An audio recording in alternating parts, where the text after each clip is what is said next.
Welcome to Femme Parler Podcast, where we are unpacking opinions and changing destinations. I am your host, Shirley Altador, where each week we will chat about how to rise strong out of all types of obstacles that come with relationships. Through personal life experiences and discussions ranging from infidelity, trust, forgiveness, sex, heartbreak, self-love, and so much more. I am passionate and obsessed to provide guidance to every woman to create a better life. Let's dive in, pull up a seat, make sure you're cozy, and get ready to be challenged and encouraged while you learn. With me, your virtual girlfriend.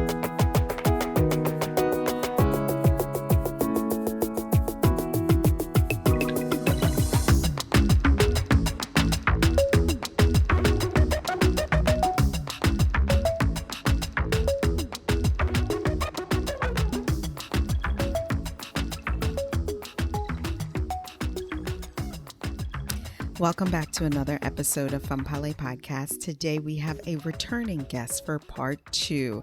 Last time she left us with a lot of questions and I wanted her to come back so she can explain all these questions that I have in my head and she can tell us more about her story. So Michele, I'm going to pass you the mic just to reintroduce yourself, tell people who you are, and then you can jump right into your story of your childhood because we already talked about your adult life. So if you guys want to hear that, go to part 1.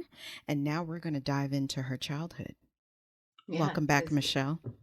Thank you so much for having me a second time. I'm actually flattered, even though I'm not the first, but I'm still flattered that I get to come again. I know. So I am Michele Ogsten. I am a certified intuitive mindset coach, and I'm here to share my story with all of you.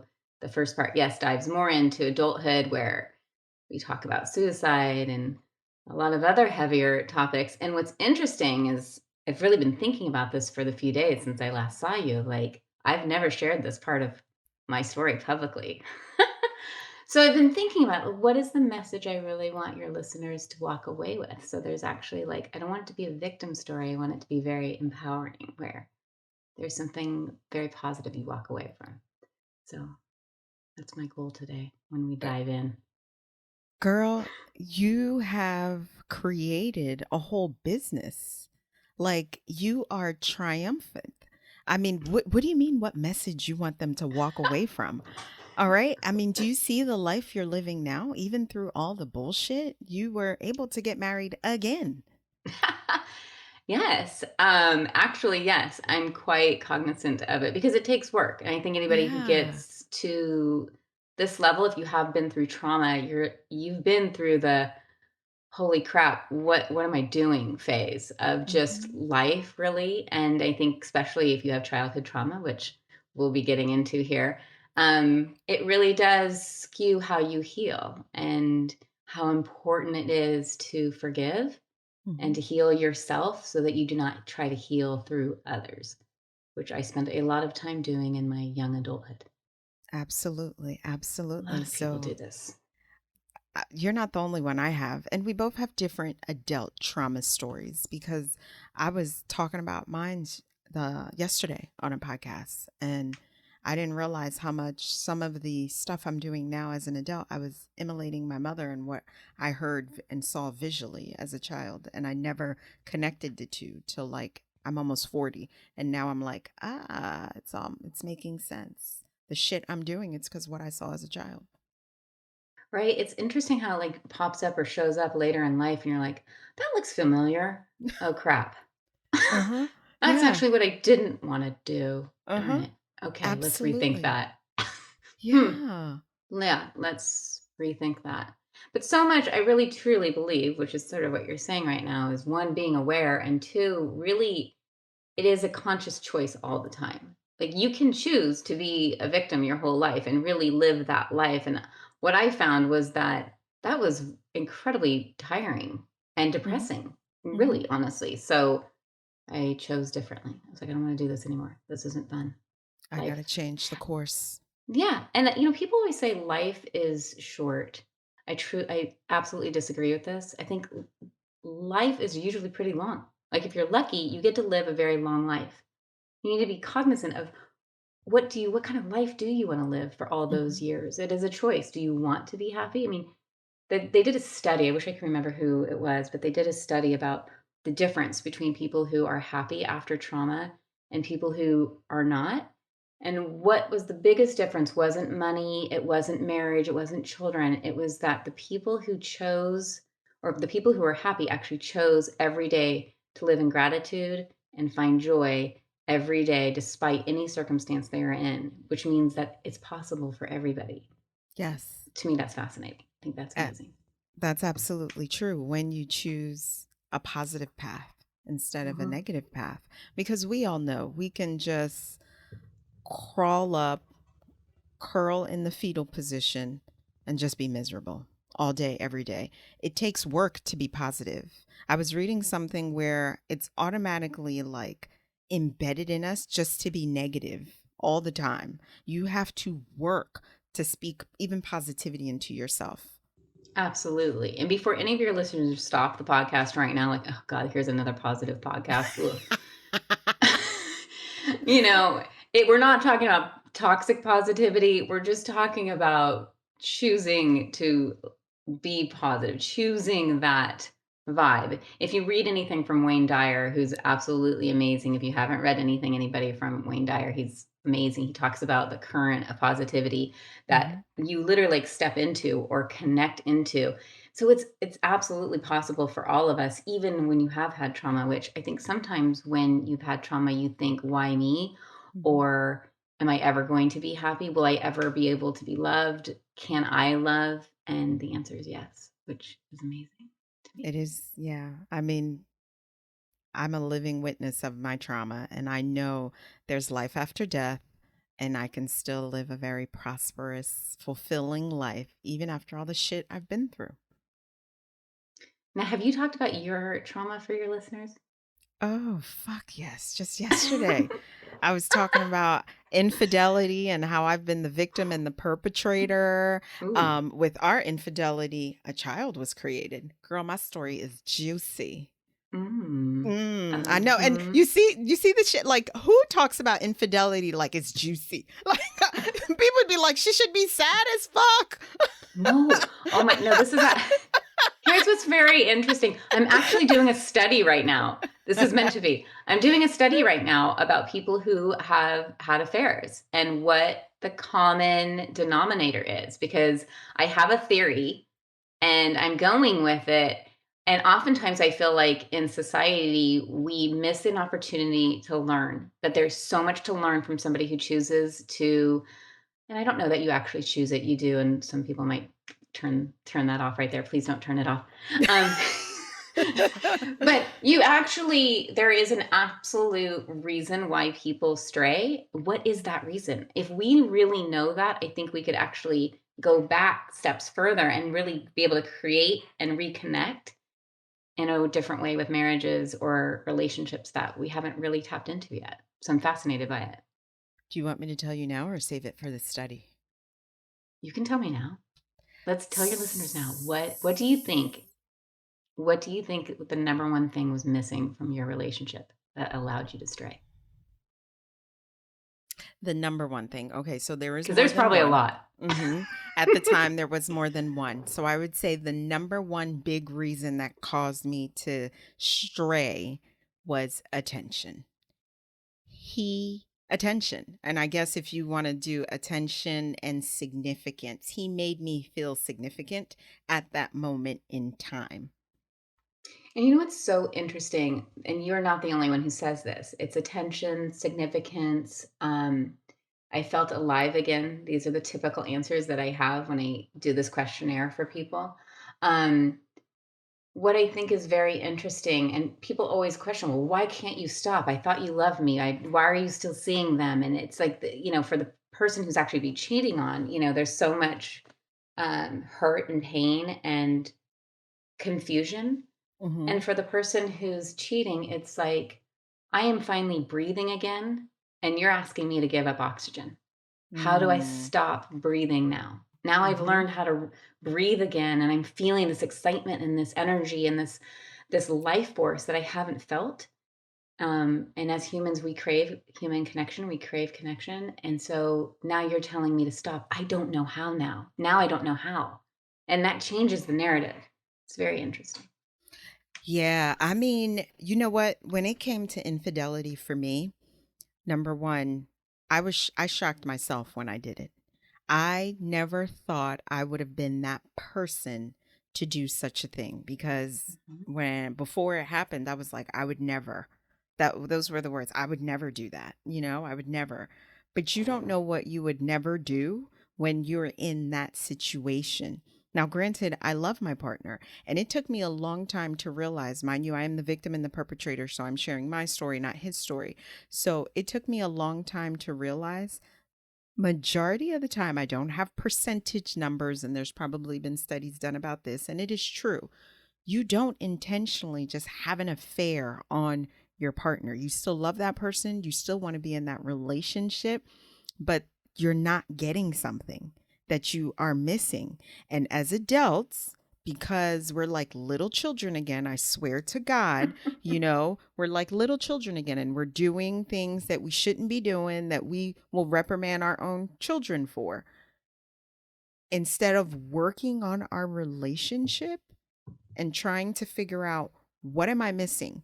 What is this piece of the puzzle that I am missing? And how do I find it? Where is it lost at? Instead of working together, you don't want to. You know what? This is just too much for me right now. I'm just going to focus on this because it's making me feel good for the moment. Yeah. I have, You know? so my goal is to interview 100 people. I've interviewed 26 so far, and not one yet has said that they ever thought they would do that. Not one has said, "Well, I kind of was like, promiscuous before I was married," or I'm a sex addict," or I mean, everyone always assumes it's about sex, and then what I mean, I think most people know this, especially if you've had an affair, it's nothing about the sex. I mean, usually the sex is great, but it's not about the sex. It's about so much more that you're getting from that interaction. And oftentimes, like what you're saying about like it being too much work, I've also seen on the other side where somebody has been really trying, like been trying to get their partner to like listen or engage or be there, and they can't. And but they're not ready to leave. And so they're just kind of going about their life. And then somebody kind of pops up and it's comfortable. And It's harder to leave. Do you know the work it takes to leave, especially when you're really truly intertwined? We're not talking about even if you're not legally married, but when you have a home together, when you have children together, do you know how hard it is to leave? no, That's why girl. it's easier for me to be secretive and have an affair than it is for me now to figure out how I'm going to divide finances, where I'm going to live, who's going to take the children, how are we going to make this work, and also be like heartbroken and fucked up about this whole situation. No, it's true. It's absolutely true. There's a great book. It's called The Secret Lives of Wives. Girl, I thought So I read. You read more than me. You have like a book and you retain memory so good. And here I am. If I had to like remember a name of a book, I'd be like, oh shit, what was that book I well, read? I don't remember the author, so I can't remember it, but it's called The Secret Lives of Wives, and each chapter is about a different woman who talks about how they save their marriages. And it's so fascinating because every woman has their own story, and some Mhm. women talk about diving into being an artist and really creating art and beautiful work. And then there's another woman who meets her high school sweetheart once a year, every year, in the parking lot of the grocery store, and they make out for an hour and then they go back to their husband and wife. And so there's some that are about affairs, there's some that are about art, there's some that are about like intuitive practices. It's fascinating. There's a woman out there that literally has sex in the car.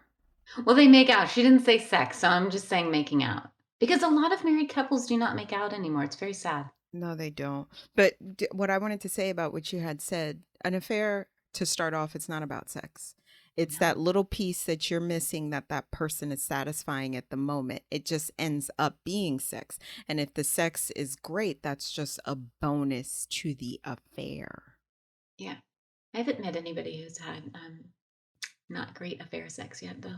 I'll tell you that. Really? I wouldn't Oh, say not great affair sex, but I was, when I had an affair, first of all, it was easy for me to cut loose of the affair because I'm not built for that goddamn life. I'm gonna be honest with you. it takes work being secretive, and being able to look at the one you love in your face and know that you're lying and living a life of a lie. I couldn't handle that shit. I'm not set up for this. I don't even know how people do this for years and it doesn't bother them and they can live life healthy, because I can't. I just can't. And I made a decision. I had to self-reflect, like, what are you doing? Why are you fooling these people? Mm. Especially the one that you live with. What are you doing? I had to end it real quick. Like, I can't do this anymore. I just can't. Well, that's I don't know smart. how people do this for years, because I'm not built for I can't. Saving the different name in the phone, girl, texting people, trying to be secretive with the conversation, all this shit. That's a lot. So it, that I have heard is it's a lot of work, and that the people who I was interviewing, some people who actually are still currently having the affair. And so part of what they were saying too was that you have to be very good at compartmentalizing. And this is what I thought was fascinating, was that it's very much like Pandora's box. So before you have an affair, there's a lot of contemplating about the affair, the act of like, am I going to have an affair? Is this a mental affair? Am I emotionally involved? Am I going to cross that line into the sexuality part? And then once you do, it's like it's just full on from there. And if you're able to end the affair and not be caught, it's easier to then have another affair, which I thought was very fascinating. So for people who have had multiple affairs and have not been caught, and are very good at compartmentalizing, that was something they said, that once you do it, it is like a drug, where you can go years without doing it, and then something happens and it can trigger very easily because you've already crossed that line. I was like, Mm-hmm. that's very That's interesting. fascinating too. That's very fascinating. And what's fascinating to me is those people, like hubby and I, we've admitted it to each other. So we face that big hurdle of like, oh my God, if I tell him, do we stay? Do we leave? What do we do? What about the people who don't know? Yeah. And there are many people out there who will never know what their significant other did and will take that affair to the grave with them. And I've Hmm. even asked some people, said, would you want to know? A lot of people have told me no. Just end it and don't let me know.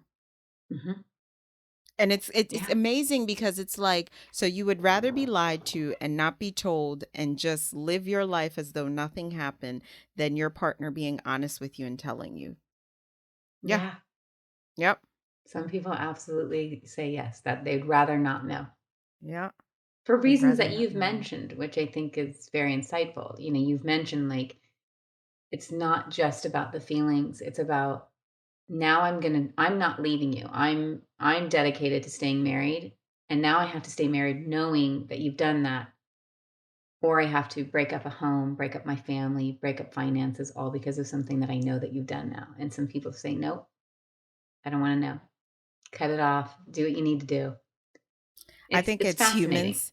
I think it's humans. We're not wired to handle that type of emotional pain, because we grow up thinking that we're going to meet Mr. and Mrs. Right and they will never do wrong towards us. And they are perfect human beings that would never do anything to hurt us. And we enter into a relationship in a naive mental capacity, not thinking like something can ever get fucked up. I think if Mhm. we entered into relationships in a more healthier mindset, we would be more prepared for stuff like this.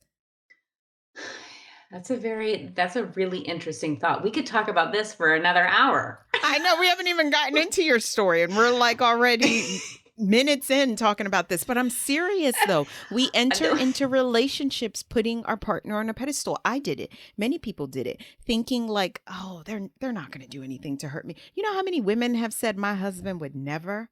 How the Mm, fuck do you know what your husband would never do when you're not looking at him, when you're not in the same room with that man? How can you vouch for someone that you really truly have no motherfucking idea? This is how we mentally cripple our minds, because yeah. we repeat this bullshit over and over. He would never. Oh, if he did, I'm out. I'm going. I'm this. How can you cheat?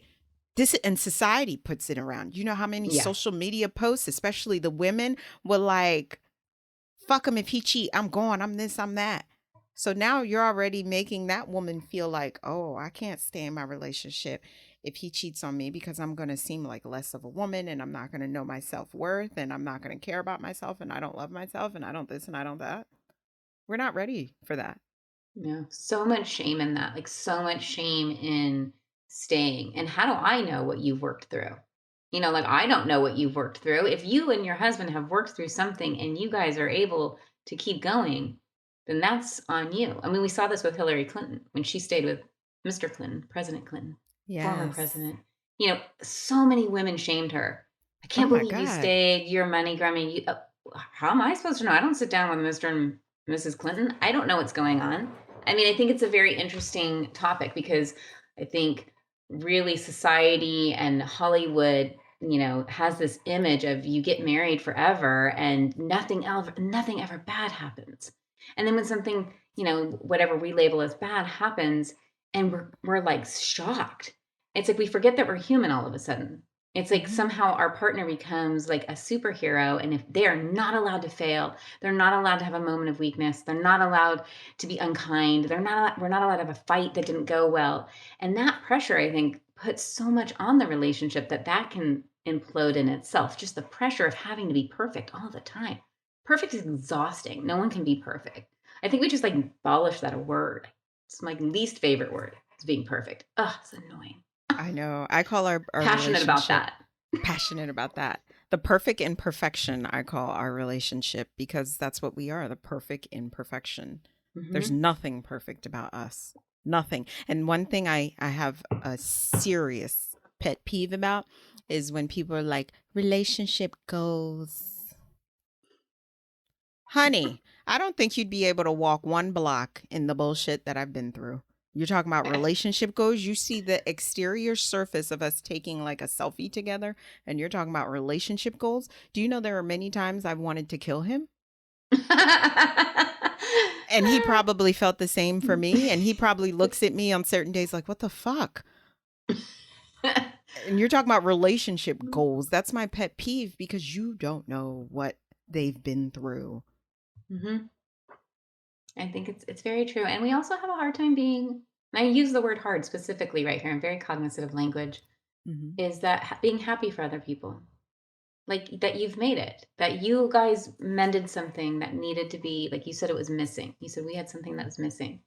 You mended that, whatever that took, whatever you guys needed.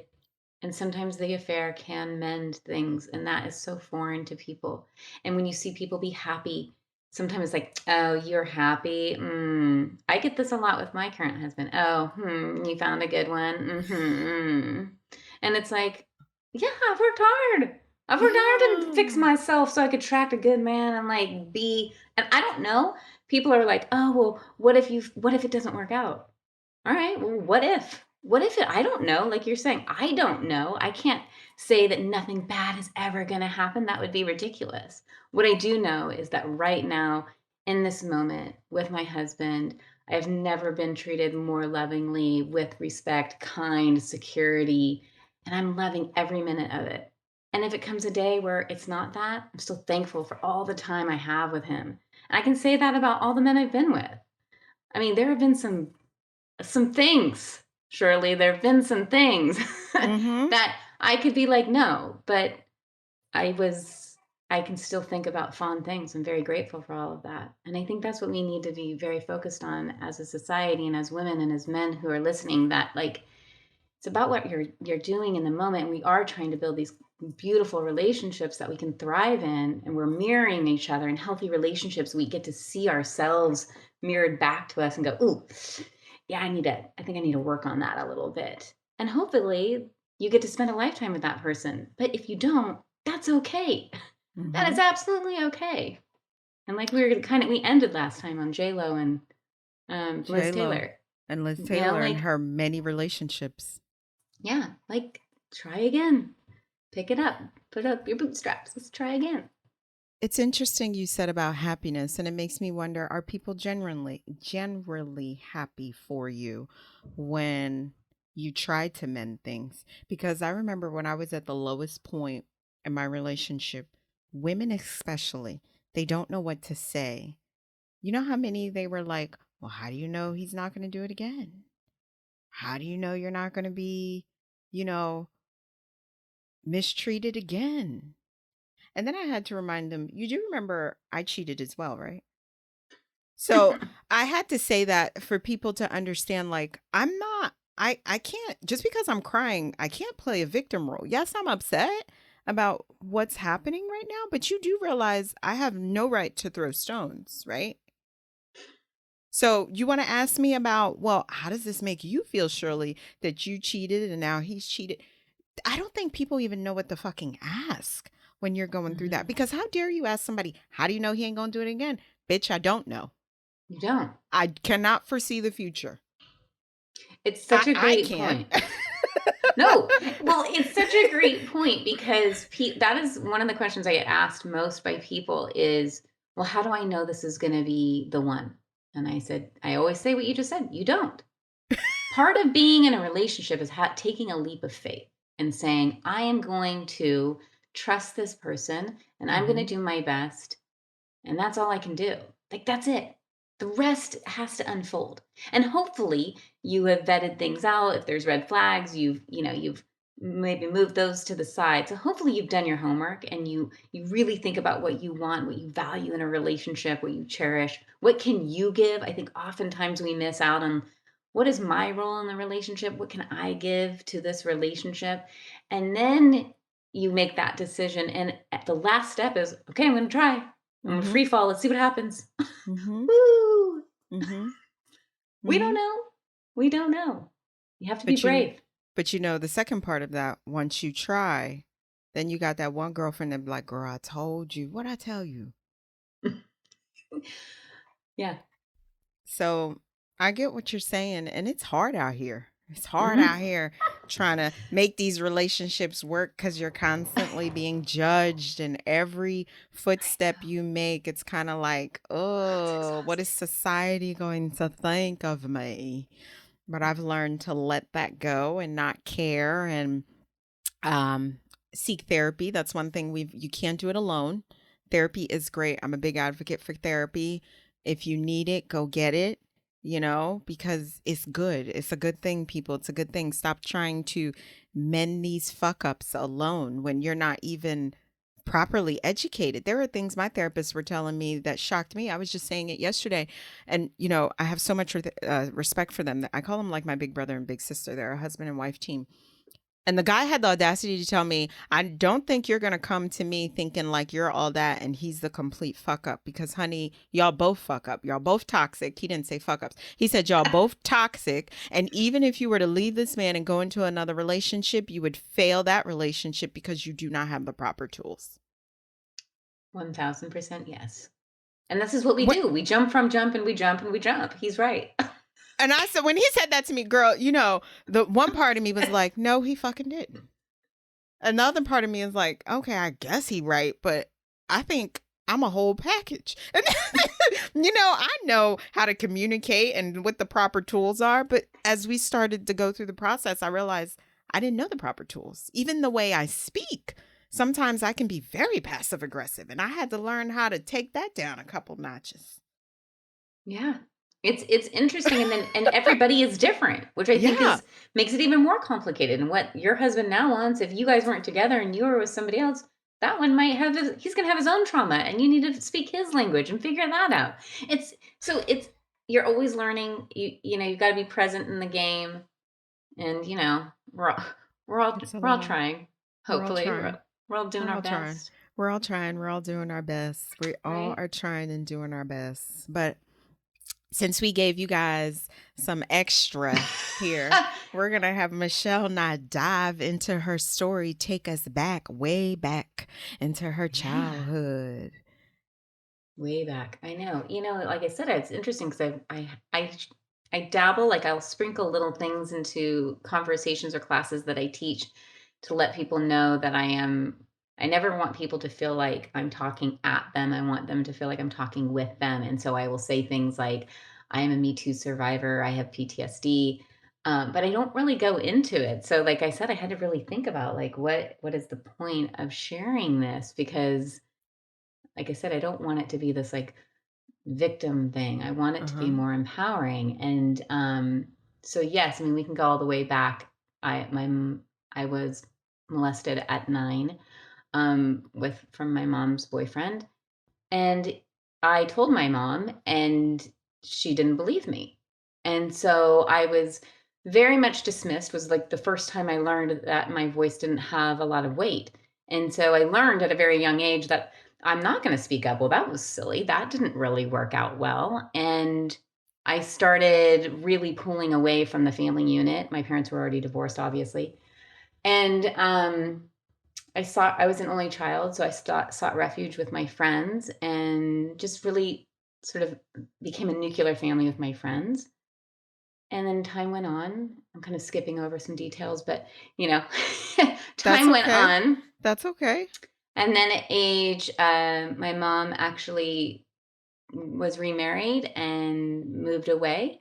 And I ended up living with my father for some time, and which was a very lonely time at 13. I was, going through adolescence and puberty and all of that. And I was an avid babysitter. Like I was the girl you called when you wanted to go out. I would babysit your kids. I was a nanny during the summer when nannies were like 12 and 13. Like, Yeah. like that was Mm-hmm. a thing back in the day. And I was definitely one of those. And so I was babysitting my friend's nieces, and her uncle was in jail. He actually was released that night and showed up at the house. And like, this was before the time of cell phones, and Mm-hmm. like I couldn't really call anybody. Nobody was here. My mom wasn't here. My dad, in all honesty, I'm not sure exactly where my dad was. He had a boat, and so he probably was out on his boat. Um, and so I was babysitting, and he shows up at the house, and immediately, I'm 13, like, oh my gosh, there's a convict in the house. Good Lord. Like I'm already freaked out because I'm got to check the kids. I don't know who to call. I'm trying to call the mom. The mom's not answering. But again, this was not a cell phone. This was like I'm calling a restaurant. Like I don't really know where she is. And he ended up sort of cornering. Like he unplugged the phones, so I couldn't call out then. So the phones weren't working.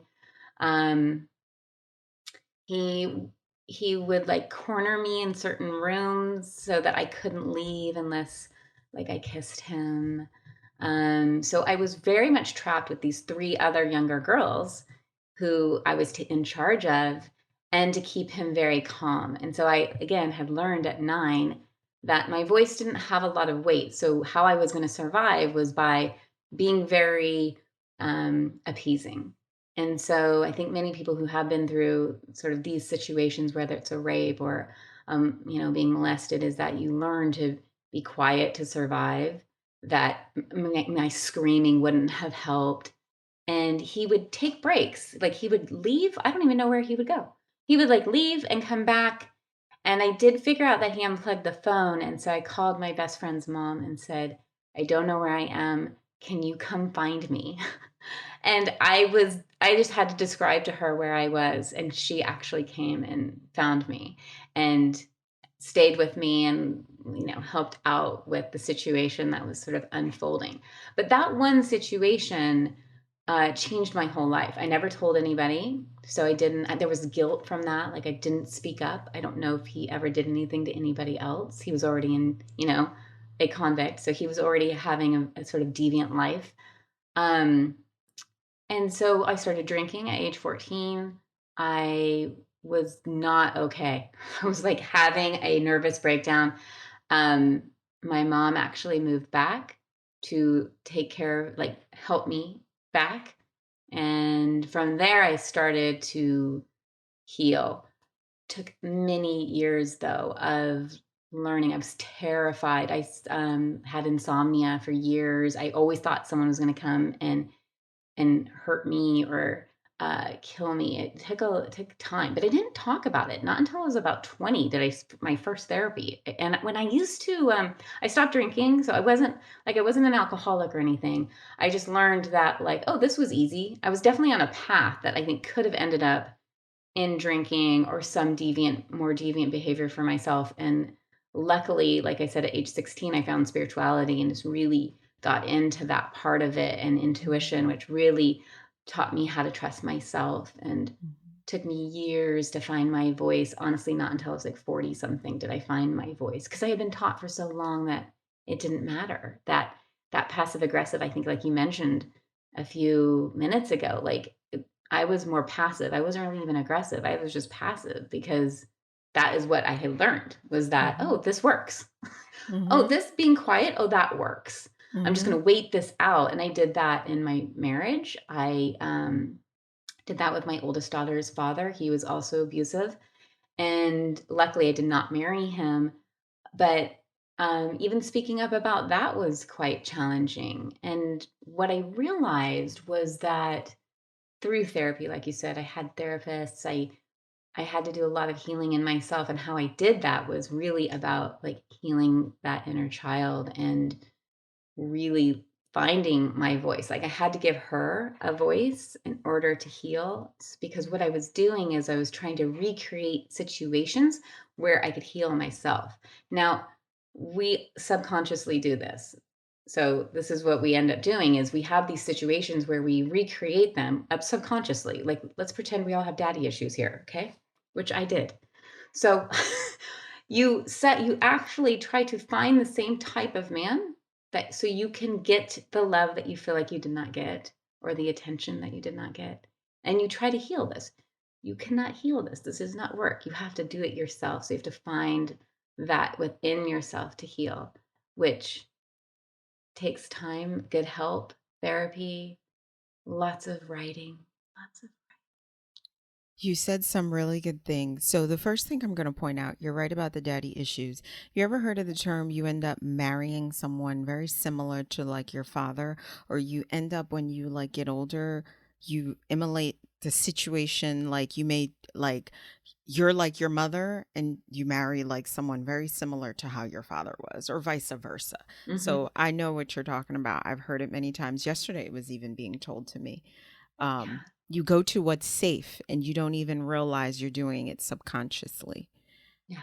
You don't. And what we think is that healing is so much on the outside, like, oh, if I do this thing, or if I'm with this person, again, the person is really more subconscious work, but really you think you can heal through other people. That's what we talked about, like a trauma bond. Like you feel like you have these things in common that you can actually like bond over, and that helps you heal.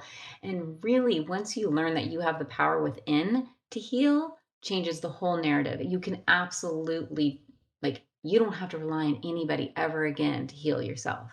And that was the biggest thing that I learned, was that I didn't need anyone else to heal, that I could heal myself by learning what was good for me, walking away when it wasn't.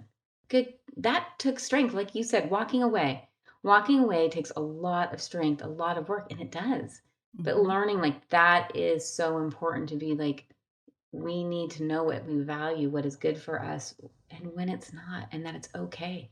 It's okay that it doesn't work anymore, and that you've grown, or you've outgrown, and it's time for something different. Everyone's like, "Are you an advocate for divorce?" I'm like, "No, but I'm not an advocate for staying together in a miserable marriage either." Like the whole, I've been married 50 years. I'm like, okay, great. Let's talk about how wonderful the marriage is. Is that a good marriage, or what does that even mean? Like, I don't understand the whole like year as a, I don't know, as a predictive that we've actually are in like the healthiest marriage. I've seen some really horrible marriages that are like 40 years going. Our grandparents never went to therapy. No. Therapy was something that was not encouraged back in the day. So I think a lot of grandmoms kept silent. They Oh knew. yeah. And maybe not even, I mean, even grandmas probably were out there, and grandpops kept silent, because we're not going to sit here and act like women ain't doing nothing. But back in the day, I think they just kept silent. You keep your business hush hush. I'm not going to sit down in nobody's chair and talk about what's going on in my house. Yeah.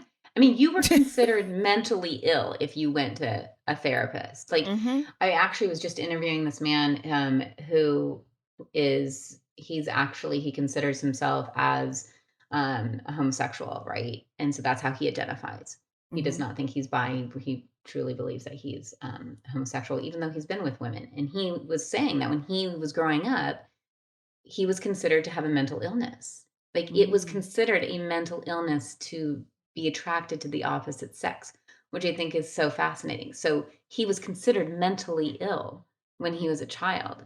And so, what that did to him. And so we're kind of getting off track a little bit, but really the point is yeah, like there are a lot of people who use the year mark as a token of something that really means that they have this healthy relationship, where some of the best marriages I know, really, it's not even about how long, but the work that they've done, like what you're talking about with you and your husband, like the work that you do. And some, it's not even about marriage. Maybe you don't want to get married and you've been in partners for a really long time. Or maybe you mhm, live in a state that you can't get married in still. mhm.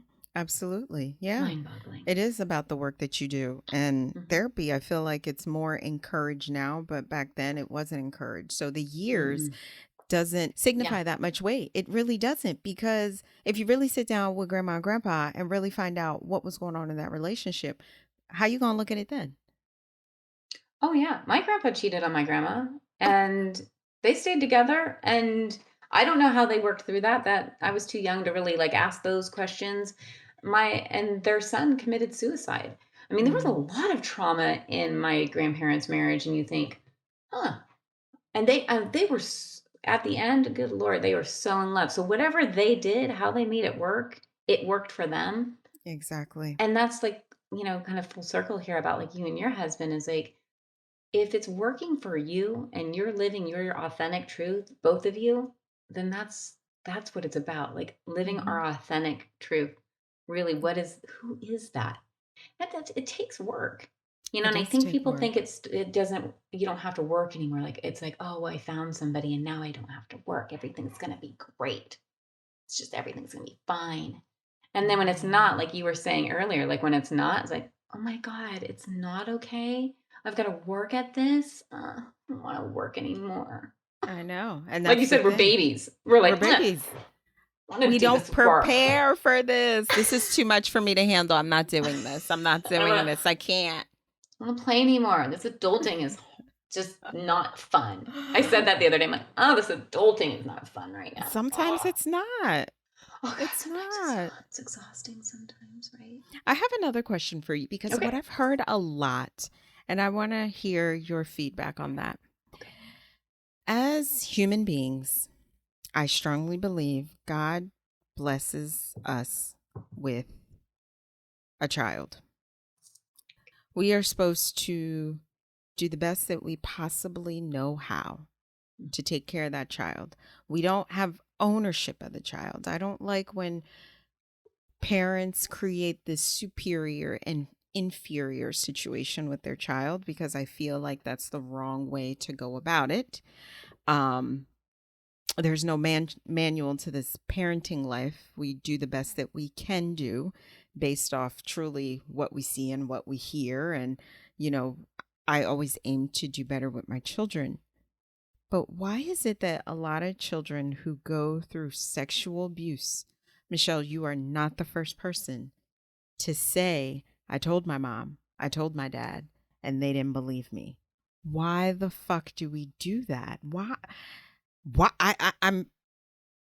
It's amazing to hear that it's not just one person, it's not just two, it's not just three. This is often, this is all the time. Why do we do this as parents? Why?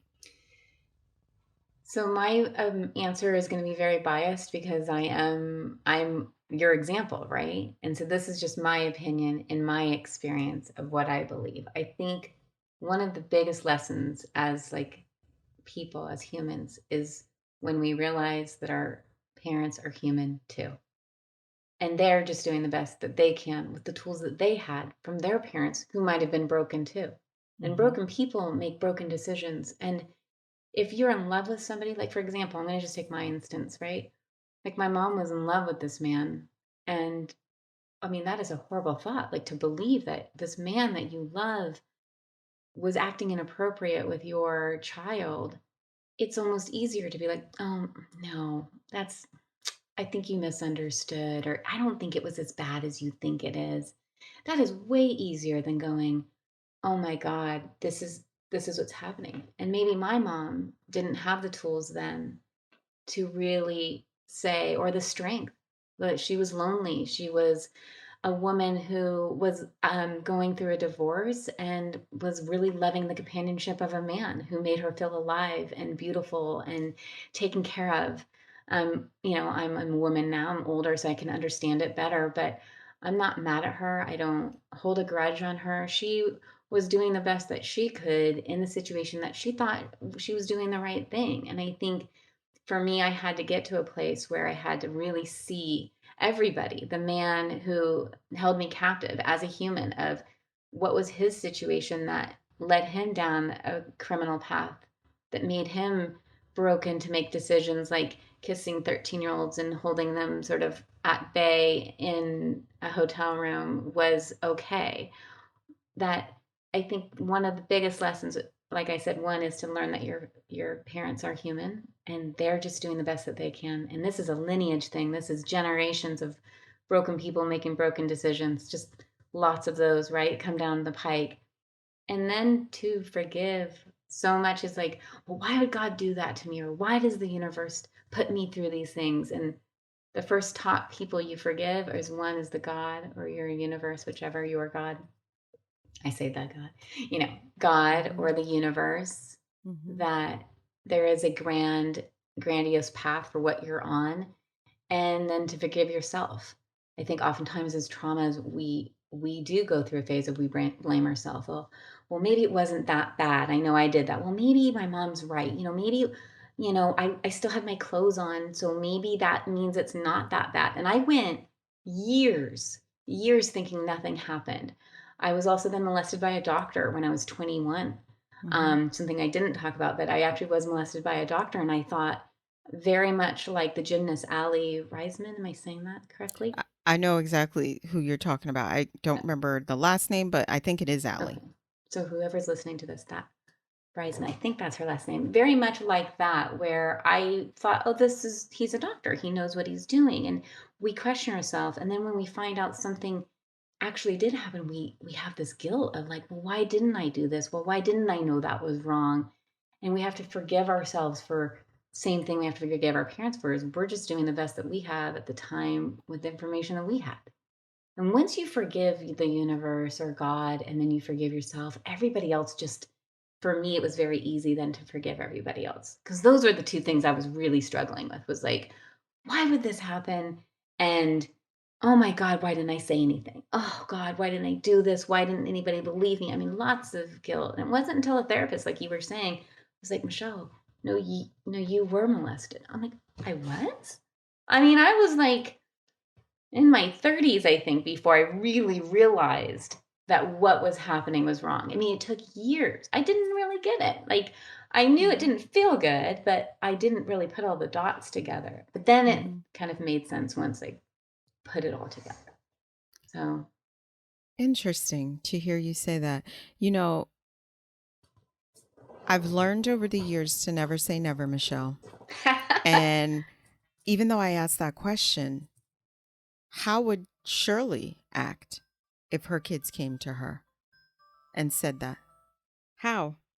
How would Shirley act if her kids came to her and say that? I would hope that I have the proper tools and I'm properly educated and handle the situation how I should handle it and not let my emotions take over.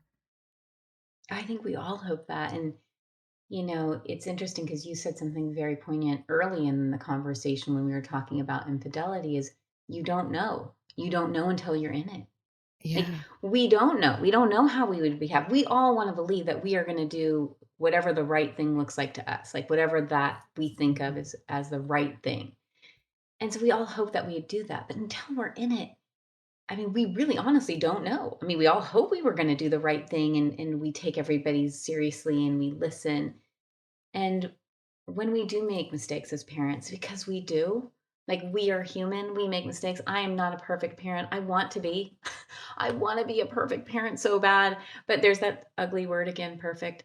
I want Mhm. to be a great parent, but I know that I have failed sometimes. I know that I'm trying to break a cycle of codependency So I've instilled some of that in my kids. Like, I know I have anxiety and that trickles in.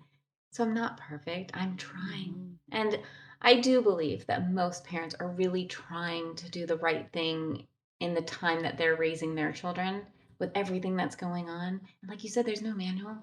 This Mhm. this if for those parents who are listening, I mean, this is challenging right now in today's climate of what's happening and what's going on. So being kind to all of us. I just think we have to all be more kind. We've been talking about this. It's almost like the theme of this show today is like kindness. Like we've been Mhm. talking about women like not being kind to you because they're judging you for staying with your husband who cheated on you, but you're like, I cheated too. Mhm. And women telling me like, oh, I'm glad you're happy now. Yeah. Like not really being celebrating each other and being like, Mhm. girl, good job, you got over that trauma, good, go Yeah. do your thing. It takes a lot of strong people, don't you think, to like try. Like we keep getting up and trying. Like you're still married, you're like, okay, I'm gonna try this again, let's keep going, see if we can do this. Like that takes strength. I It's huge. agree. It does take a lot of strong people. And you also do you realize that you keep the friends who really truly understand the hard work that you're putting in and the growth that you're going through? Oh. There are some friends that really truly don't understand. Now, I'm not saying like, how can I phrase this to better explain? There are certain people that really do come in your life for a season, and there are certain people that come in your life for the long haul. And some people, it's hard for them to understand your decisions. My sister in law said to me, and she said it very well, and I always say this. She said, I really can't really wrap my head around why you're making the decision that you're making, but I have to tell myself it's not my relationship. And it's not for me to understand, it's just for me to respect. Hmm. Yeah, and I did lose friends. I lost friends when I got remarried. I lost two friends that we've been friends for 20 years. I mean, long time, who just couldn't understand. Mm-hmm. I still to this day don't know why. It was like, I think maybe I was out of the single club all of a sudden. I wasn't in, I'm not really sure. Um, but there was some like feeling of betrayal. Like I'm now not available all the time. And I'm like, well, I'm not Mm, 18. I'm yeah. 40 something. And I think what's interesting is like everybody, we're all living our own lives. And the people who stay, because I heard this great analogy. It's from a therapist. Her name's Mm-hmm. Shami. She's amazing. She's actually not Mm-hmm. my therapist. She's my best friend's therapist. She's my girl's therapist. And she Ah, gave this great example of life as a marathon. okay. And she said, life is like a marathon, and you are running this marathon by yourself. Like, this is your marathon, and you have people who go through your life, like your parents, and they're there for, 10 or 20 years. They're giving you towels, they get passing you a water bottle, right? They're on this marathon. And then it's time for you to leave them, and you go out into the world, and you're on your own, and you have friends. And we think we have this grandiose idea that everybody's going to be in our life forever, just Mm-hmm. forever, however long that is. And sometimes it's just for that mile. That sometimes your friend is just going to be there for a mile and they're passing you the water bottle for a mile and the towel. And then they're done. They have to go on their own journey and take their own, marathon in a different direction. And to not take that so personally. Like I had to really wrap my head around like not taking it personally that I lost a couple of friends, even though it was incredibly painful that our journey was over. Like we Mm-hmm. weren't supposed to be in each other's lives anymore. And the people who are there, they're there for the reason. And if you're lucky, you get to have these people who do stay in your life giving you water bottles at every mile and a towel every 5 years or something. So it's an interesting concept. It always helps me think about like maybe they're on their own journey and their marathon path has taken them somewhere else. Yeah, that's a good way to look at it too. The whole marathon example. I do like that because that's true. We all go through different cycles in life. And I've Mhm. learned to also understand over the years. Like when I was younger, you'd probably ask me, oh, she's a bitch. If she doesn't want to talk to me, now as an adult, I'm like, the course of life just changed for us. And it's no hard feelings. It is what it is. And if we are meant to reconnect later, we will reconnect. But now, I don't, it's no hard feelings for me if like a friend doesn't talk to me anymore. And when people decide to be my friend, they also have to understand, listen, this is not a contract. I don't have certain rules I need to follow because I'm not that friend that's going to be calling you every day to check on you and ask you how your day was. You may not hear from me for 2 or 3 months. I'm fucking busy. So, if this friendship requires a lot of attention, don't count on me. Like, put me on a different part of your list, because if you need to look for that friend that you can call every day and sit on the phone for like 2, 3 hours, I can't do that with you. I need to devote my time to my family, then myself. I'm running businesses and I'm like doing things in my life. So we may only meet together like once every couple months. That's all I could provide. If you can't handle that, then I'm sorry. Yeah. But you know, true friendships, like, it doesn't matter how long you go, you just reconnect. Mm-hmm. That's such a beautiful thing too, by the way. Gosh, Oh don't my you love God. those friends I that you can love like them. pick up and be like 3 in the morning if you had to and be like, oh my God, I'm dying right now. And they'd be like, girl, what's up? Let's go. Are you all right? Girl, Okay. my run friend, oh my God. My homie, you know, we don't even say girl. We call each other names. I'll be like, bitch, I got to talk to you.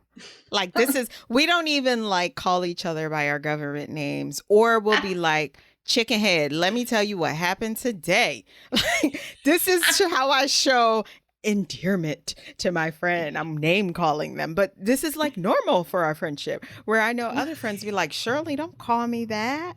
You have friends for each part of your life. You're like, okay, I got to be all proper with this one. Ugh, let me prepare myself. But she's still a good friend. I just have to like switch roles a little bit. No, I think it's really true. And I have my absolute best friend, we joke about that all the time because we think of each other as like the Looney Tune characters with like the bulldog and then the little dog. I'm the little Yes. dog where I'm like, what do you want to do? Like, because I'm short, like you can't see me here. I'm only 5'2", so I'm really short. Girl, I'm And 4'11". are you really? Oh Mm-hmm. my gosh, I never know anyone shorter than me. That's awesome. I'm tall right now. I I'm know. tall. I'm the Yes. tall girl. So she's way taller than me, and she's like, she'd kick your ass. Okay, let me just tell you, this girl was in a gang. Like she's my homie. Like when you said homie, I started cracking up because I call her my homie. I'm like, she's my homie. This is the girl that I could be like, I think we got to go. Yep. We got some shit to take care of. She'd be like, I'm on my way. Got like a little bit of traffic, but I'll be there in about hour 20. I mean, she's already in the car. I love her. That's Girl, you got to have a friend like that. all I your friends swear. fall in different. I have my Christian friend. When I need the Jesus advice, I call her. I got the friend where, like, girl, we need to go now because I need to stake out her house and find out what the fuck is going on. That's the friend that's not going to ask you any questions because she's going to come a running. There are times I don't want to hear about Jesus. I need to do this now. Okay. And then you got the other friend that she ain't doing nothing. She's not preaching about Jesus. She's just a listener. She's just going to listen to all the shit that you tell her. And then she's going to be like, well, you just got to do what's best for you, girl. She ain't going to judge you. All the friends fall in different categories. And then you got the friend that's always like, girl, I told you. What I tell you? Shirley, we talked about, like, that's really going to tell you the shit you don't want to hear. Like, Shirley, I told you to do this, and this. You ain't listen. Now look look where you at. All your friends fall in different categories. And these are my friends. And I know who to call when, based on the situation that I'm in. They're so amazing. I love friends. Friends are the best. They're just the best that you can laugh with Yeah. forever. Love that. Those are Yeah. the best. Best Yeah. friends. I love that. So I'm telling you. yeah. Good friends So are like rare to find, but God, especially as you get older. girl, Right? as you get older, you realize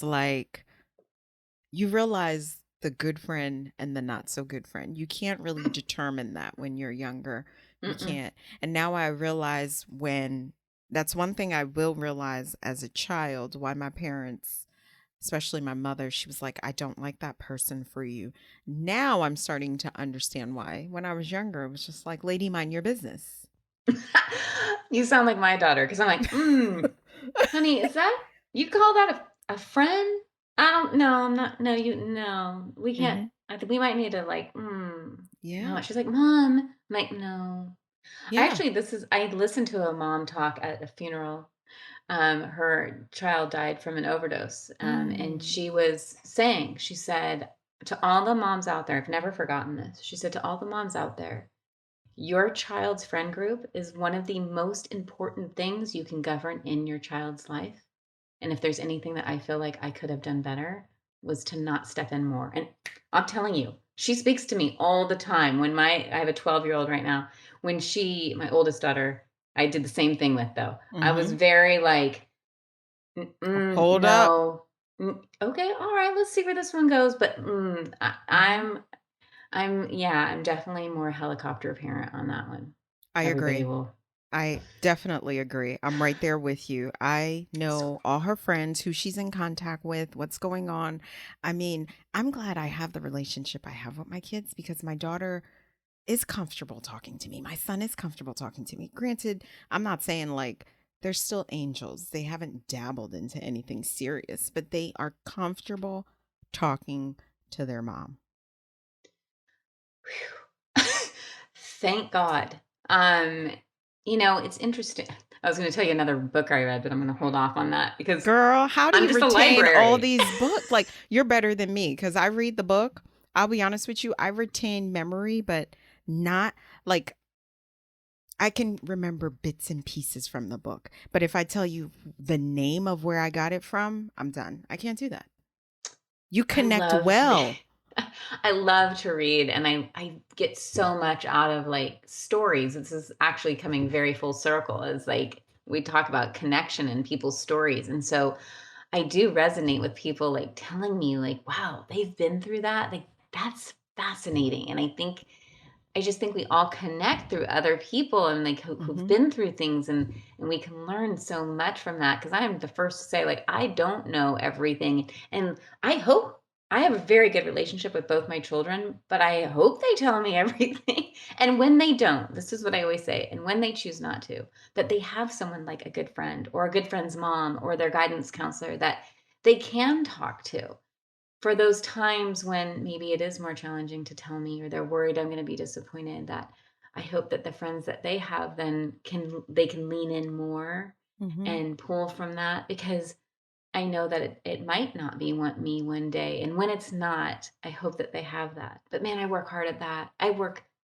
so hard at keeping that connection going, which is what I was going to tell you. The book I read about spending 10 to 15 minutes a day with your child is it changes everything. It was all based on this book. Telling them not when you're done saying, I told you so, or something like that. I told you so. Oh. And you spend 10 to 15 minutes a day just connecting with whatever they want to do. They get to choose. So it's like they want to play video games, you sit down and play video games with them. They want to flip through social media, that you're kind of like, oh, God, I don't want to do this. You spend this time with them, and that creates this connection where they feel like they can bond with you and lean in more. So when they do have to tell you something, the connection's already there. That's good. I like that. I think I Yeah. need to be more cognizant of the time because I think it just happens naturally, but I don't intentionally do a certain time throughout the day. But we try to do that. Hubby and I try to do that. So I guess it's still also a good thing to implement with the kids, which I don't even think about doing what I probably should do. I think my therapist told me that something very similar to that. You know what what scares me What? is when our children get older, and you have an older child, so I think you can relate and give me some feedback is after a certain time, the relationship shifts Hmm. a bit because even though you're still a parent, but you are a friend. And my fear is trying not to be biased when they come share information with me. And I need to be a listener and not always telling them what they should and should not do when they're Older. in a relationship and they're older. And I always tell my kids, listen, I want you to be yourself. I'm always going to be your parent. I want you to have respect for me, but I don't want you to be uncomfortable with me. I want you to talk to me about stuff. But it also comes to a point where everything that happens in your relationship as they get older, is it really going to be my business and important for them to share with me? Do I really want to hear it? It's interesting because I think as a parent, when you say that, you do have to be really prepared for whatever they're going to say. I remember when my oldest daughter came home from a birthday party once, she was like 10. She might Uh-huh. have even been younger than that. And she's like, Mom, I have to ask you something. And I was like, okay. And she's like, what's a blowjob? And I was like, I was dying inside. I was like, how at like 9 are you guys talking about blowjobs? What is happening? Who are those friends? I want to know. In my mind, I'm like going through the list. I want names. I want parents. And I'm like, no, okay, this is what I told her. She could always come to me. And I'm like, so I literally had to describe what a blowjob was to my 10-year-old because I was like, well, I'd rather her hear from me what a blowjob is than someone else telling her. And it was totally different than, of course, what she was told. So I was thankful. But what's interesting to your point of having older children is that it is a complete trip. I'm going to be very honest with you because you spend so much time being super involved and giving advice and listening and gearing and steering your children. And then they're adults and you have no say. They can do whatever they want Mm-hmm. and you can't save them anymore. And I was reading a study about the hardest thing for parents to do is to watch their children suffer. And so when Yes. you see your adult child like going down a path where you're like, oh God, I know how this ends. Please don't marry him. Or please don't marry her. Like, yeah, like my husband and I will be like, all right, so who's going to be divorced first? Like, we joke kind of to like keep it on the humor side. That sounded horrible. No, but We it's love all our true. kids as significant others if you're listening. But my point is that you watch them and you almost you can say things, but at the end of the day they get to make that decision and you're there to catch. That's what I think of as like on the safety net. So this is your journey. I've prepared you as much as I can for this stage of your life. You have your own lessons to learn now without my guidance, and you get to Mhm. make your own mistakes. And I'm here Mhm. when you make those things that you feel like you didn't do that great of a job, or you're judging yourself, or something didn't work out the way you thought it was going to be. That I'm here for you. And I've done that too. And I'm here when you have to cry and when it's happy, and because you're there for the moments instead of like helping to figure out the moments. It's a Yeah, very crazy that's place. that's what I'm preparing myself for. Because they're teenagers, they're 13 and 14. So the little girl was like, I want to work next year. I work. And I said to her, babies don't work. Mom, I'm not a baby. Why do you keep saying that? I said, you want to work next year? It breaks my heart. She wants a job. That's funny. Mine said that too. She's 12, so she's just a little younger than you. She's like, so when can I start working? And I'm like, girl, you planning to move out already? She's like, well, I mean, you said that once I live on my own. And I'm like, I did say that, didn't I? So kind of It's created my own thing there. Yeah, it's hard to see this transition, girl, as a Mm. mother, but I guess we been sidetracked. I know. Ah, Lots of different topics today. I This is a very know. robust episode of affairs, trauma, healing, forgiveness, and motherhood, and friendship. Yes. And friendship. It's a Yes. little bit of everything on this episode. It's extremely robust. Oh, I do have a question for you. So, Ooh. based on what you went through as a child, did you Mhm. find yourself being completely overprotected with your children, especially the first? You have two. So, we all know we treat that first child like they are a king or a queen and we over shelter them.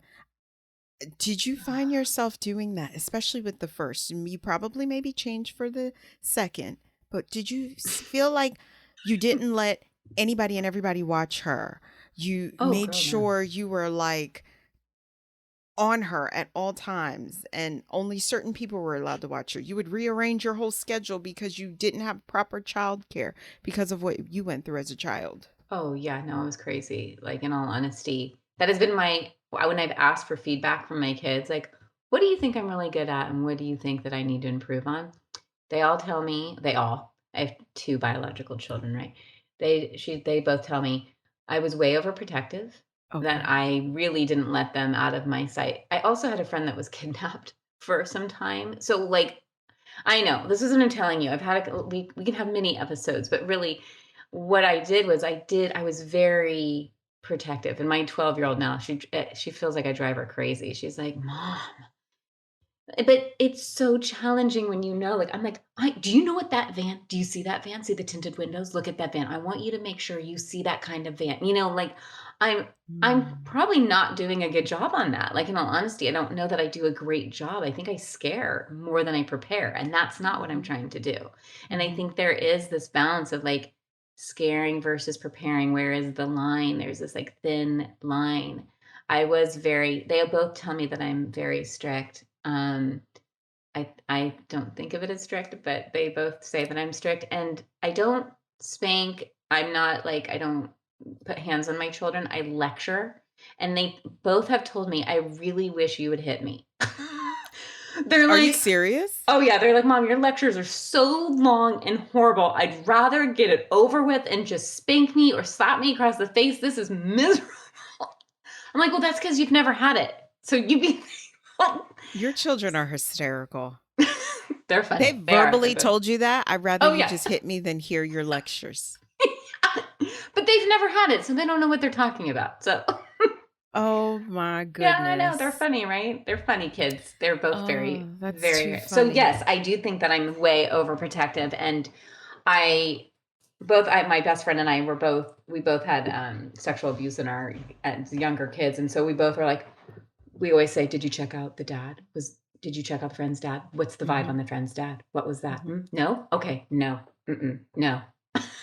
So we do this like check-in of like, like we're Mm. very cognizant of like, well, you're not just spending the night at anybody's house. Like, who's that? I need to meet the parents first. I'm always like, I need to meet your friend's parents first. You can't just go over to the house. So yes, I probably way, way more to the protective side.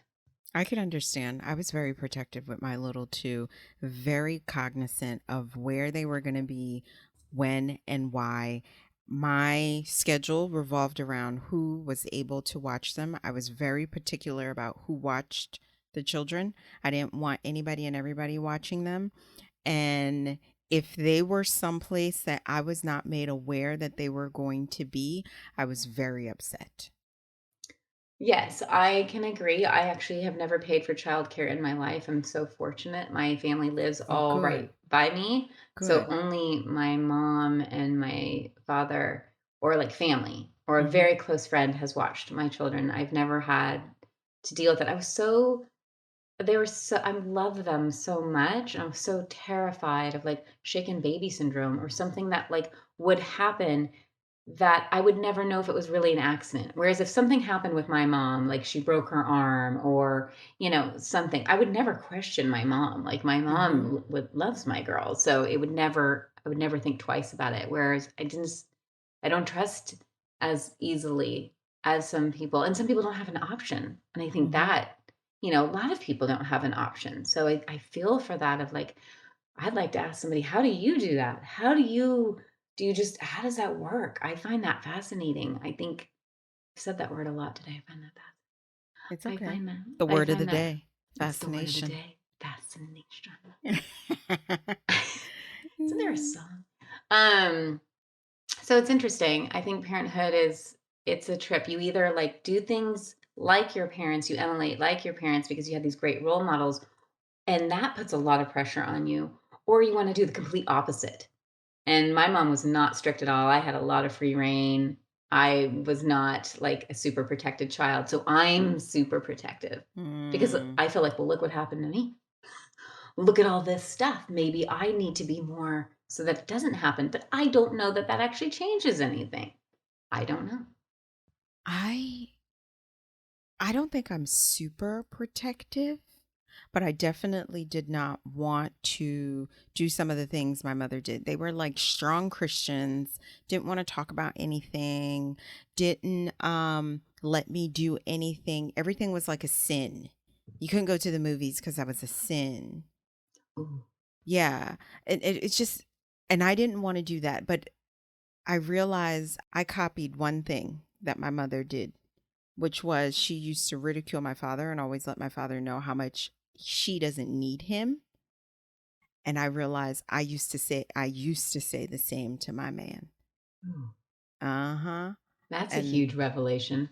yeah, and when she told me that and I thought about it, I was like, "Oh shit. The one thing I did not want to do, because I used to hear her all the time how she didn't need my father and she didn't this and she didn't that. And I had realized later that I was doing the same thing that she was doing to him. How did you work through that? That's very interesting because that's a mirror right there. Like you're looking in the mirror going, crap, that is not what I wanted to do, just like we talked Mm-hmm. about in the beginning. And all of a sudden now you realize you're ridiculing just like you didn't want to do. Mm-hmm. Did you ever figure out why you were ridiculing? Like, did you? Well, that's a whole story because, girl, and Part three. part three, the story behind that. So my grandparents raised me to Mm, like give a little short version. My grandparents raised me. So I really truly do not have an emotional connection with my mother and my father. And there was a lot of domestic and arguing in the house, but my mother was more like the aggressor at times when it came to the disagreements. And she would always tell my father how much I don't need you. You can fucking go at any time. You don't mean anything to me. There was never no love. All I saw was this woman's angry all the time with this man. And at 13, 14, I knew like, this is not healthy. How you're talking to him is not right. Of course, my little psyche couldn't wrap my head around like, what's wrong, because you're 13 and 14, so you don't know yeah. nothing about a relationship. But I just knew the way you were talking to this man was not right. And then I find myself later on, I was doing the same shit, which is not right as well. I still have to catch myself, trust me. That's why I call us the perfect imperfection. I still have to catch myself consistently because a man always needs to feel like he is significant. So, of course, saying shit like that to him, he doesn't feel significant. Mm-mm. And this like superwoman complex I was always trying to play, like this, I don't need you, I'm independent, fuck you. And why? Okay. Going on the word fascinating is that Brene Brown, if you read Daring Greatly by Here she Brene go, here Brown. she go with the I know, books. here's okay, another book, you guys. Brene Brown wrote Daring Greatly, if you've read it or not. She talks I about haven't. when she talks, so she's a shame researcher. She Oh. researches all about shame and vulnerability. And when she interviewed men, what she found was that men often wanted to be vulnerable, but when they tried to come to their woman to say, like, I lost my job, I'm not okay, they were often shamed and ridiculed for those Mm. feelings. Like, well, you're supposed to be a man. Like, what do you mean you lost your job? What's your plan? Are you going to get a new job? What do you mean? What's going to happen? Are we going to, like, do we need to go on food stamps? What's happening? Mm-hmm. And that the one thing that she found was that women tend to not take that moment as a place to provide comfort and security, just like they do for us when we lean in, when we're like, oh, we're going to lean in and we're going to tell you these things about my childhood and whatnot. And they rally around us and protect us. That as women, it's our job to do the same thing. That when they choose, especially in a culture where vulnerability for men is not cherished yet is the key word. We're going to start cherishing it, hopefully one day. Mm. Is that when they choose to lean in, that as women, it is our job to like step back and be like, come here, baby, it's okay. And really, instead of the ridiculing, like you're talking about, like ridiculing and whatnot, because men will often do it in jest at first to test the waters and then pull back to see how you react. Do you find this sometimes? Like, how does like when you're ridiculing him? Sorry, I'm putting my coach hat on now. So if Mm-hmm. this gets I'm too okay. I'm intense. ready for the questions. I'm ready. I'm ready. When you feel like when you find yourself that you're in a moment like of ridicule with him, like, what is happening for him? Like, what's happening in that moment that you're like, I'm gonna ridicule him right now? It took me a long time to realize that majority of the time it's not always him. It's because of a lot of the trauma that I get triggered by. And once I get triggered, then I immediately go into protective stage. My mind is telling me, oh, Shirley, he said that word. We need to shield up, girl, because you already know that This is not good. So we need to put our armor on. Let me go get my shit, and defend yourself. You need to protect yourself because this is like red alert, red flag, because he said that to you. And that is hurtful. Yeah. Remember what it did to you last time. So you need to defend yourself. This is not good. And I'm still trying to work on that today because a lot of the reasons why I ridiculed him in the past is because childhood trauma. And when I say childhood trauma, okay, I'm going to tell you a big snippet. So my grandparents raised me. My mother left when I was 3 months old. My father left when I was 6 months old. At 4.5, I was born and raised in Haiti until I was 4.5 years old. At 4.5, I was ripped emotionally from my grandparents to my mother and father. And I was told these people are the people you're going to live with for the rest of your life now. So the emotional, secure, great connection that I had as a child was ripped away from me at 4.5. And now you're telling me these people are who I'm going to be living with. So for the first year, it was extremely hard. I didn't want my mother to dress me. I didn't really communicate with them. It was extremely tough. It wasn't until my uncle and my aunt came within that year and I knew those people and I started to allow myself to be a little more comfortable. So what I was told is because of that detachment that happened at such a young age, you've kind of been in a protective stage for a good portion of your life without even realizing it. You're always in its defense mode. Yeah. And in part 3, we're going to change the tables and I'm going to interview Michele Ogsten will interview Shirley.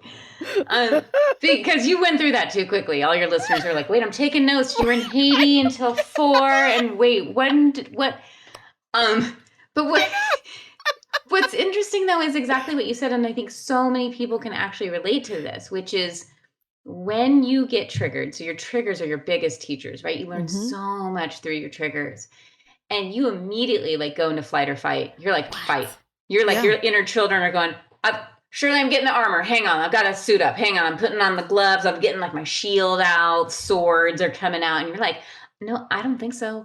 Yep. I've been here before and I know what's going to happen. So I'm ready. Go ahead. Give me what you got. Mm-hmm. Whereas learning how to like heal that inner child, that takes work. I do a lot of inner child work with people because you've heard me mention like that's how I really Yes. healed was through inner child work.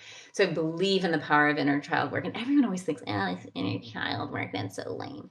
I'm It's telling real. you, it's a real thing. And you often find that you also have like an inner teen or you have like an inner, like there's more than just the inner child. And Mm-hmm. so much of what you were saying was like, oh, you've got an inner child in there that's like, oh, we're not going down this road again. And you Mm-hmm. immediately go into that, like, no, we're ready to fight. Go ahead. I've got you. Instead of being like, okay, why am I feeling this way? Step away, learning to be like, okay, what do I need right now? And telling your inner child, I got you now. I got you Mm-hmm. now. Because she Mm-hmm. served a purpose. Like your Mm-hmm. inner child served a purpose. Everybody who's listening, your inner child served a purpose at one point. And then it's your job now to reassure her that you're going to be okay. You're not going to let it happen again, that you're in charge now and that you can take care of her. And then let that in and be like, handle it from there. But I'm still working on that. Do you know how hard that is? Oh, Till this day, I'm still working on it. I have to, like, a lot of times when we are in conversation or he's saying, I have to literally self talk myself silently. Of course, I'm not saying it out loud to not allow my triggers to be like, Shirley, are you listening? Like, this is what's going on in my head. Like, it's like craziness. It sounds crazy with me saying it. I'm not schizophrenic. I'm not crazy, but this is what hard work means. mm-hmm. These triggers don't go away.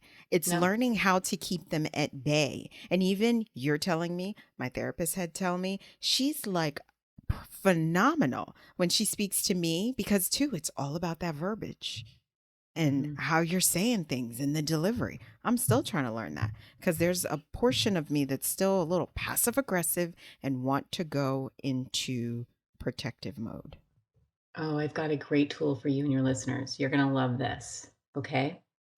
Again, from Brene Brown. I can't take credit for it, but it's phenomenal.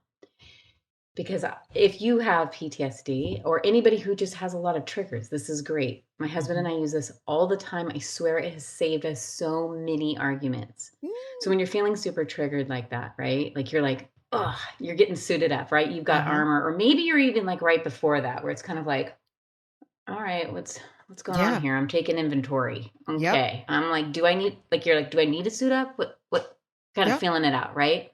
Yep. You want to pause and you want to ask, or you want to tell them, like, take it in. And then you say, the story I'm telling myself, and then fill in the blank.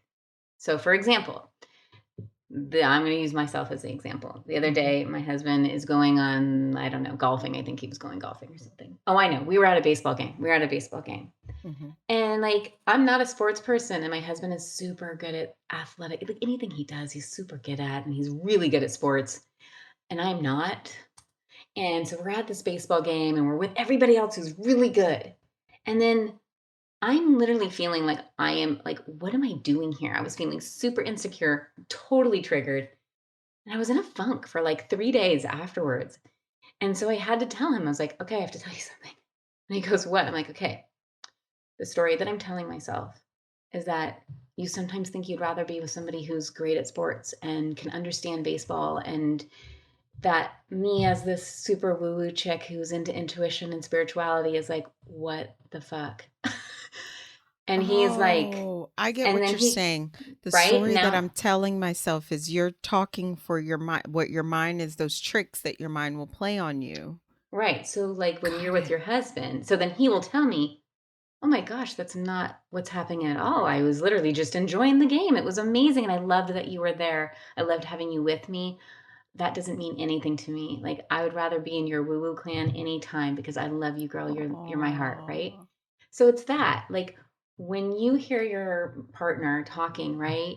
And you're immediately going into defense, right? You're telling Mhm. yourself something. You've already started a story that's not even true, probably. Mhm. Yep. And so to figure out like, okay, well, what is he saying? And you're thinking like, the story I'm telling myself is that, and I'm going to throw something out there, okay? She has not told me anybody that this is her argument. I'm just totally guessing, right? Like, the story that I'm telling myself is that that is not really what you want. And because you're doing that, you're going to leave me one day, which is my greatest fear. And then I he like goes, that. because we oftentimes spend so much time trying to explain. And there's lots and lots and lots of talking. And really, we don't even know what we're talking about. We're just explaining emotion. But when you can frame it in like, what I'm telling myself is that this is what it is, this is the real issue. It's not that he's being a dick or you're being a jerk in the moment. It's really like, for you, like abandonment is probably really, Mhm. really huge for you. So I'm psychoanalyzing you here. Sorry, Shirley. No, it's the truth because I didn't girl, when I was told this, I was like, "Shit." And she was like, that's that's where it started. You were abandoned. That emotional connection was severed. So your whole entire life you've been going through this. hmm And then you're So immediately triggered. mhm. It is what protected you. So at some point in your life, that protected you, that served you. So for Mhm. everybody who's listening, like that served you. But now as an adult and you're having this beautiful relationship, it gets in the way and it doesn't serve you. And then he Mhm. gets to say to you what you really want to hear. Like, "Oh baby, I'm sorry. I was just talking about the dishes. Don't like this, what are we talking?" No. And then he gets Yeah. to say to you sometimes, so he gets to use it too, and he gets to be vulnerable with you, and you get to be there for him, which provides this beautiful little blanket where he gets to say, you know, baby, the other night, like you said something, and the story I was telling myself was that you thought that guy was hotter than me, and I was like, what if she has another affair? Mhm. And you get to Mhm. provide this moment. What's wonderful about it for couples is that it provides a moment for you to actually help your partner feel better. So like you get to Exactly. help him in that moment of like, oh, no, that's not. I didn't even know the guy was there. I didn't even see him. Like, I mean, people will. We tell ourselves these lies, and when we Mhm. lie to ourselves, we take away from our self love. Every time Exactly. we tell ourselves a lie, we just completely strip ourselves from that self love. And so when we can stop it and go, wait a minute, No. Okay. The story I'm telling myself right now is that, and you have to be vulnerable. You cannot be like cute. You can't be tough. You can't use any of your armor. You have to be real with it. You have to be Mm-hmm. super real with, like, I'm scared you're going to leave me. Like, that is a very challenging statement to say out loud. Like, I have abandonment too. So I feel you on this one. I have to say that I like sometimes. that. Like, I like that. You have to send me, you've mentioned several books. And you need to make sure you send them to me because we also have to make them available to the listeners and oh, make sure okay. these people get credit for these books and all this information that you're like great at remembering stuff. My memory is like poo poo. I can only remember pieces and pieces at a time. And God forbid if I read the book a year ago, I'm done. I'm done, You Michelle. could you you can actually watch her Netflix special. It's so good. Daring Greatly on Netflix. Okay. Amazing. If you get a chance to watch it. She also has a TED Talk that's she talks about this Okay. scenario where she's, I'm not going to ruin it for everybody, but she's going across, they're both swimming across a lake, and she's in a new bathing suit, and she's like trying to like have a moment with her husband, and he's like not even paying attention to her. He's like, nope, we're just going across the lake. And she's like, no. She tried to stop a couple times. So she gets to the end of, they both get to the end of the shore, and she's like, she does this trick. She says, I don't understand. The story I'm telling myself is I've got this hot new bathing suit on, and now I'm really fat, and you don't think I'm attractive, and you're never going to have sex with me again, basically. Like, this is it. And he's like, I was having a panic attack out in the water, and I thought we were going to drown. So I was just surviving in that moment. And so it gets, and this was a true Oh, story. Like, she tells this story, and it really puts it into perspective of how we tell ourselves these stories that, like, he's not even looking at the bikini or the bathing. I don't think it was a bikini. It was just a bathing suit. mm-hmm. But just that she's made up this whole story in her head about, like, he doesn't find her attractive. This is disgusting. Like, she's put on weight. Oh no, how is this going to affect them? And he's like, I'm surviving. Like, I thought we were going to drown. I was panicking. I couldn't see the bottom. And And it it, helps clarify things, the story that I'm telling myself. So you could yes. just sum everything up in your mind so your partner can understand. It makes perfect sense because a lot of times what I'm thinking is, you know how many times he's like, that's not the case at all. When we finally, after all the rambling, like you said, Mm-hmm. that's not where I'm coming from at all. No, You not know at how all. many And times I've heard that? well, and that's what happens, because in the brain, what's happening is your amygdala, where flight, fight, freeze, or fawn is located, this is triggered. And so you are automatically going into a state that has saved you. And so you are automatically on whatever one that is. And if you are the fight person, then you're automatically going into, okay, I've got to, this is what I'm hearing. So that means this. And Mm-hmm. so I'm going to do this. Now, if you're a fawn person, which means you get quieter, then you're automatically pulling away, which is called stonewalling in a relationship. So you automatically pull away. This is a Gottman relationship theory, Mm. um, of, see, again, we could keep talking forever, surely. But this is a way of knowing, like, this is what it is. Being very real, like, you are very aware that you have a huge trigger for abandonment. And so the minute you feel something's off, you're going to be like, well, I'm going to save myself first. You're not going to leave me. I'm going to leave you. So I'm going to gear up. Let's go. You think you're going to leave me? I don't think so. Let's go. Yeah. You're And ready. that's how I've been for a large portion of my life and not realizing till I'm 38. We're talking about this realization is happening within the last 3 years. So do you see all that time that has gone by with me Hmm. living like this and not even realize? And then you're talking about two people who started a relationship at 15, 16. What the fuck do you know at that age? Fucking nothing. Nothing. Nothing. Nothing. We did not have the appropriate tools on how to have a healthy relationship. So we've been living toxic for years, years, years. Now we're both trying to turn all this toxicity into healthiness, and it's going to take time. All the years Yeah. it took for us to get to this point, it's going to take time for it to really get to that healthy place we need to be. And we're constantly every day trying to work on it. And this is why I'm telling you, we're all imperfect human beings. all imperfect human Yeah. beings. I have stuff from my childhood I need to work with that I brought into my relationship, which when you look at it, it's okay, so this is the reason why she had the affair. Mm-hmm. And Yeah. we're not even talking from his angle. I could give you little pieces of his story, but he has his own stuff from his childhood. But you get what I'm saying when we're Yeah. constantly like, how can you stay with him? He cheated on you. People, we don't know the whole story. Now, No, we never do. now, I will tell you, Michelle, I don't want Okay. listeners to get confused and be like, these women are advocating to stay in relationships after our partners have cheated on us. That is not what we're advocating, okay? So don't get anything twisted here, ladies and gentlemen. All we're saying is don't quickly to discount your partner. Really truly find out what's going on. Go to therapy, put in the work.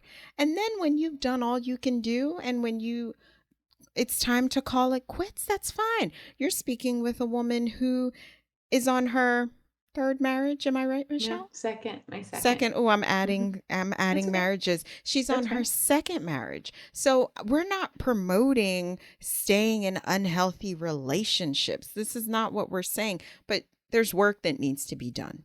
Really, look at myself. Do you know how much work I have to do to like make myself healthy again? I suffer Yeah. from abandonment issues, so I'm always in protective mode. I didn't realize this till a few years ago. I was doing this and I was degrading my man. How long do you think a guy's going to take being degraded on a consistent basis? Right. And if we were interviewing your husband, I mean, it would probably be, I mean, it would be fascinating. Fascinating. It would be so fascinating. I need to let go of that word to interview him because, how did that contribute to his feeling of unworthiness and then finding someone where he felt worthy for the first time in a long time? That's Exactly. typically why men cheat, is that often women think it's about sex and it's about, oh, she's more of a porn star. I hear that quite a bit. Oh, she's more of a porn star than I was.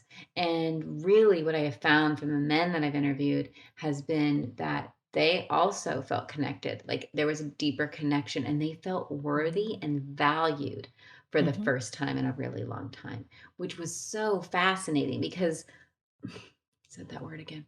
Because It's the we word of the really, it day. is the word. Everybody do something when I say that word. We need to create a game. Um, so when they actually find somebody, it's for them, it's their oxygen. Like I have just now feel valued. Exactly. How do I not feel like that again? That is my air. So it's a very interesting topic. We could I go on know. forever. I know So we could. Michelle, I think we can talk for hours and we can talk for days, but I think we can truly say we've provided some true insight to the listeners today. I mean, we have a great conversation. You provide us with an extreme amount of knowledge of information, even helping me making realizations of myself, you know? I told yesterday on the yeah. podcast, I was interviewing somebody. I said, we're all out here fucked up. I said, I'm fucked up. She's like, girl, we're all fucked up. We're all fucked up. Don't just blame yourself. We're all fucked up. But Totally. so before we end our part 2 today, what word of wisdom do you want to leave people? Because we didn't leave a word of wisdom in part 1, but there's so many different avenues that you can leave the inspirational message, because between part 1 and part 2, we have literally covered so much. Mhm. Robust episodes. We have. We've covered a lot, and I really like I said, I was really putting a lot of thought into what did I want your listeners to take away from this episode, or what would I want hope that they got found value in, was that your healing is the number one important thing that will absolutely change your life in any direction. As you Mhm. were even saying, that you're healing even now inside a relationship. You don't have to be outside of it. You can still be in it, or you can be outside of it, but your healing will fundamentally change your life and for the better on every level. It doesn't just affect your relationship, the relationship you have with yourself, the relationship with your kids, your parents. It changes everything and how you feel. And to really if you create a triangle and Mm-hmm. there's 3 tiers in this triangle, you are a part of this triangle. Make the other 2 things very important. Keep yourself at the top tier. Make yourself the triangle, that top little tier. Then put whatever else is in for you. So for those people, maybe their relationship with a higher power is second, and then maybe health is third, maybe something else. But oftentimes, especially when we are caregivers, we don't even have ourselves in the triangle. It's like our Mm-hmm. children come first or our partner comes first.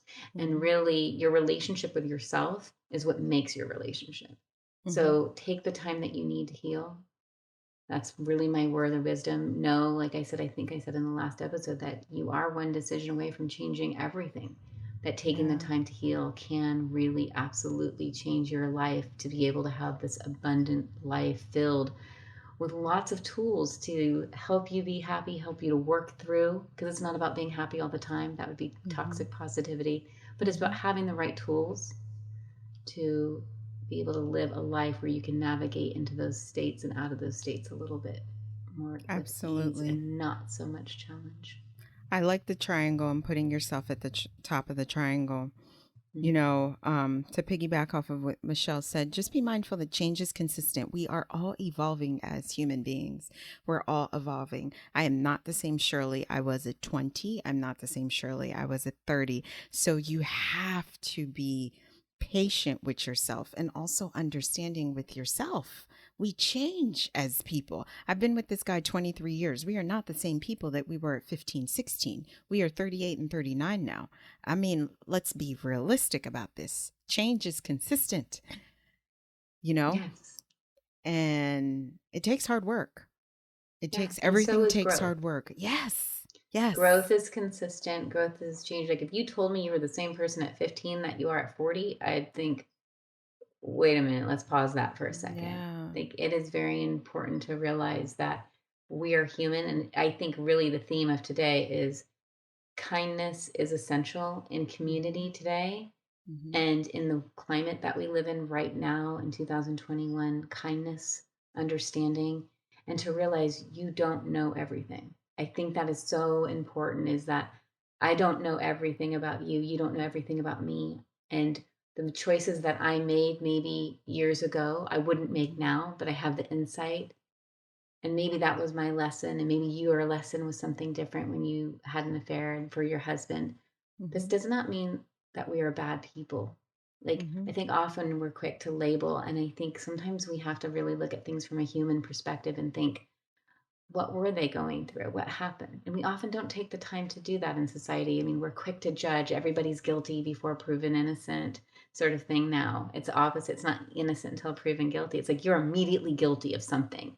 And I don't know that that's always the case. I've really learned to like not taking everything at face value anymore. That there's so much that you get and you give to someone else through understanding. So take the time to create connection. I think that's the biggest thing 2020 has taught me is take the time to make connection with yourself and with others. I love it, Michelle. I want to Thank continue talking to you, but we're not going to do that. The people are probably going to be like, girls, really? Really?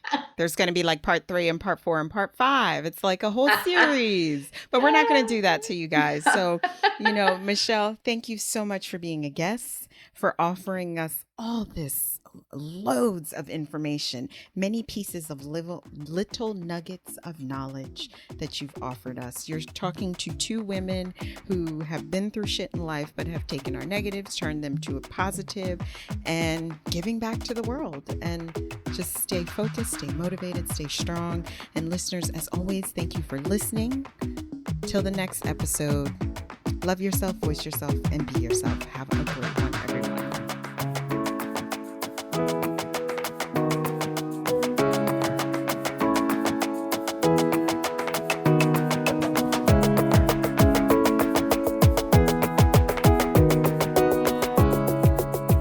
Thanks for tuning in to Fanpale Podcast. If you want to continue the conversation or share your takeaways, I want to hear from you. Head on over to the website or join our Facebook community and comment your favorite part of the show or share your thoughts.